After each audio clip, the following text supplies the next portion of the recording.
Hello, and good morning to you all. I'm Dr. Daniel Korn. My pronouns are he, him, and for a point of visual access, I'm a 6-foot-tall, late 20s, light-skinned male with a brown beard, wearing a white checkered shirt and a tan beanie. For those of you who are here for the first time or haven't had the pleasure to get to know a little bit about myself, I've been with the Unitarian Church a little over 7 months now, and just this past June, I had the pleasure of signing the book and becoming a full member.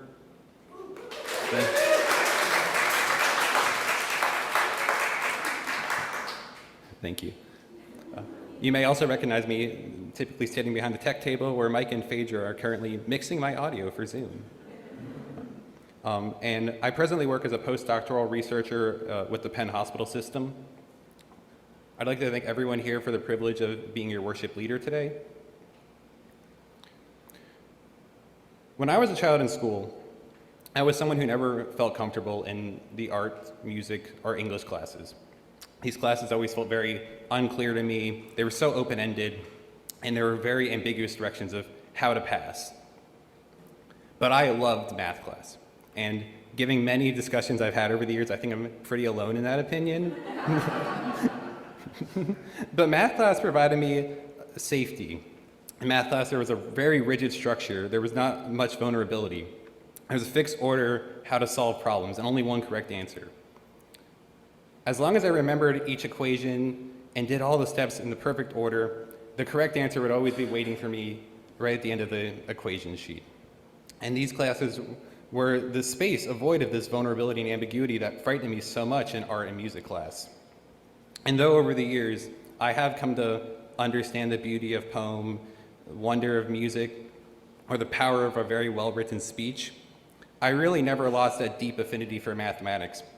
In fact, I actually love the field so much I wanted to get an undergraduate degree in math and eventually a doctoral degree exploring how computers can use math to find patterns in data.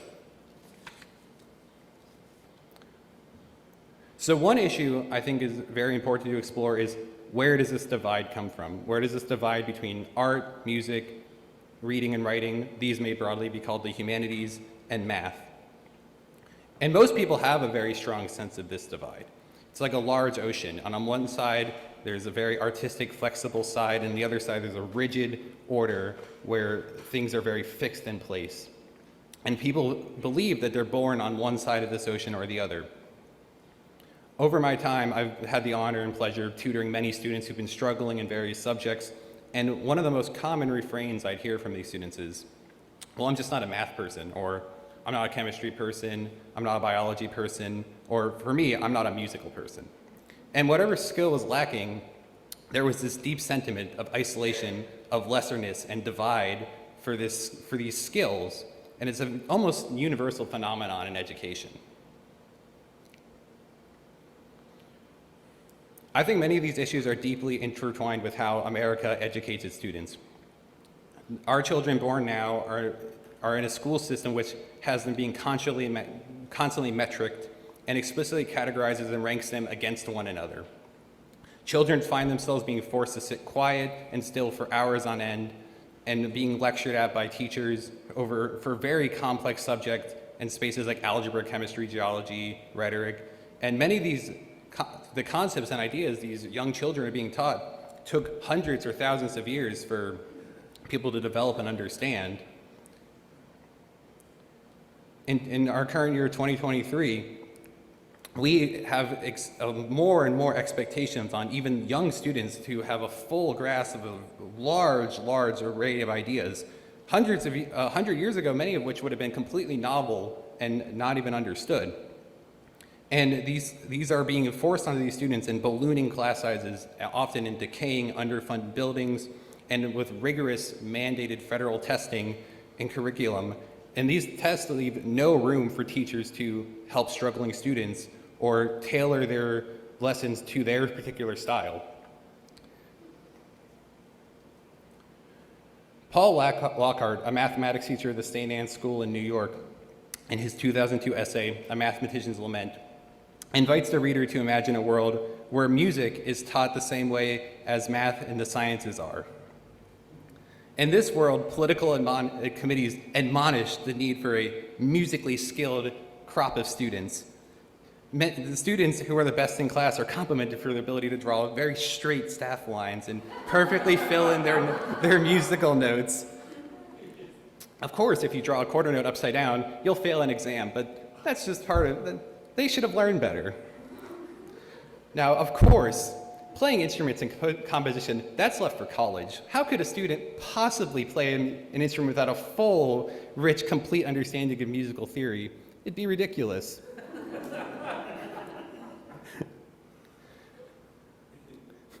Obviously, this is an absurd world, but I feel like it highlights how our current concept of scientific thought is a choice. And it's a choice made on systemic levels. It's a choice made by textbook manufacturers, by politicians, by business leaders looking for specific skills in their employees, by so many people. And these choices have largely been made without input from parents or teachers, those people who are most directly interacting with the students. And these choices, these systemic choices, do have a large effect on what is taught and how it is taught. So what truly separates the humanities from the sciences? I believe it can be answered through two ideas: knowledge and wisdom. Knowledge is a concrete idea, specific facts which can provide answers to very clear questions. In math class, it's simple to define a problem which only has one answer. What is 1 plus 2? What is the square root of 196?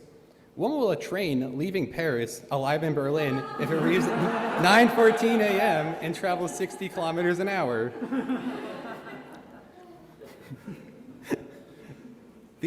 These problems are clean and simple. There is one exact answer. Wisdom, on the other hand, helps guide our lives.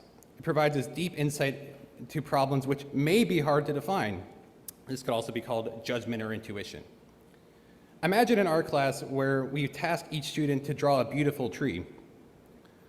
There is no one answer. There are infinite possible trees in paintings which the students can submit, and each painting will be correct for that student. There is no objective definition of beauty. It's individual. The problem itself is unfit to one clear solution. I think this is very important to remember. Rigorous logical thought rejects ambiguity. It can only be used to answer a very specific set of questions, clean questions, those with one exact answer. What is the weight of a hydrogen atom? How fast does light move? These are very important questions, and that we as humans have now been able to get a definite answer for. But people are messy. The world is messy. It's full of complex interdependencies that make even the simplest question about how people in the world work difficult to tackle in a logical, rigorous way. How do I live a happy life? What causes two people to fall in love with each other? How can we motivate our society to tackle climate change? If anyone can define a simple formula to solve these problems, I'd love to see it, but I can't imagine one. These are the types of questions that we wrestle with each week here in worship. These questions demand deep introspection from each individual. Every messy person or the messy society that we live in requires a unique reflection to come to any answer to any issue that we tackle. And each person will come with their own unique solution, and that solution will never be able to be defined by an equation. This is wisdom. If we look back thousands of years to ancient Greeks, where they were originally trying to wrestle with these problems, some of the original key scientific thinkers who were the first to begin writing on abstract thought really wrestled with these issues. Socrates was the first thinker who we know of who wrote down how to try to extract truth from hypotheses, how to define only the most important elements of a problem and figure out how X can cause Y, what causes what.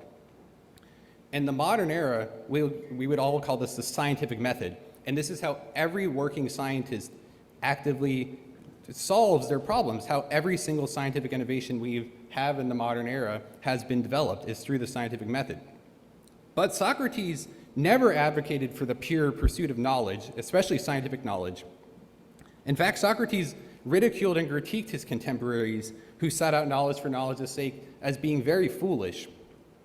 Even the person who came up with this method, the methodology by which all scientists now use to find truth, didn't think it would be worth getting truth without asking the right questions.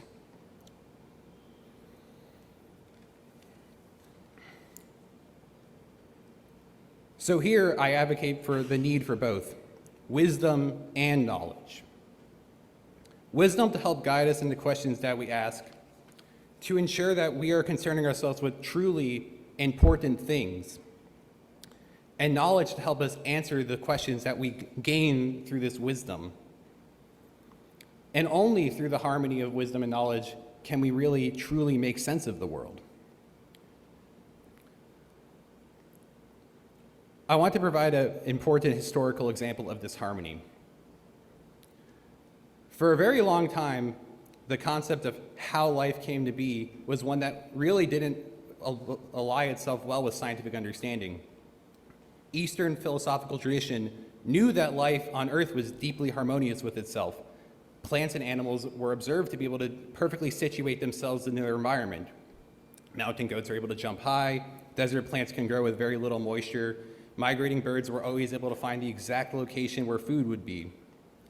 But the scientists, the biologists who studied plants and animals with rigorous observation observed that when two plants or two animals are mated, you get the exact same replica of the original two output.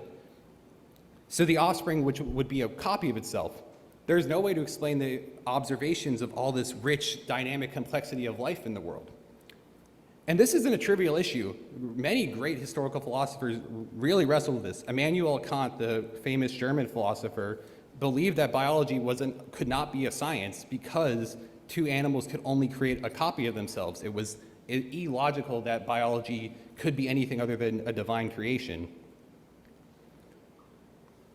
So these two contradictions, that plants and animals are perfectly suited to their environment, but animals and plants could only copy themselves, were contradictory for a very long time. It wasn't until 1831, when Charles Darwin took his expedition to the Galapagos Islands, where a harmony of these ideas were finally able to be addressed. He was able to explore places on the Earth where observations were particularly keen to get insight into this issue. On the Galapagos Islands, there are finches, and each bird has a particular beak shape that's perfectly suited towards the food on that island. Birds with very short beaks would be pecking seeds off the ground. Birds with very sharp beaks would eat invertebrates on the island. Birds with really long beaks would be picking seeds out of cacti. And he was able to use these observations to formulate a theory that would now be called natural selection or evolution, where minor changes in animals could naturally, organically over time, situate themselves towards an environment. And now, over 100 years later, our spiritual practice is deeply influenced by the idea of evolution. We now are able to fully, confidently say that the earth is beautiful, that the earth can curate life to itself, that the earth adapts and grows over time. But this is both a spiritual and scientific truth. We know that the power of evolution to change is built into life itself, and we know that there's a deep connection to the planet due to the evolution. Life and the earth itself are intertwined.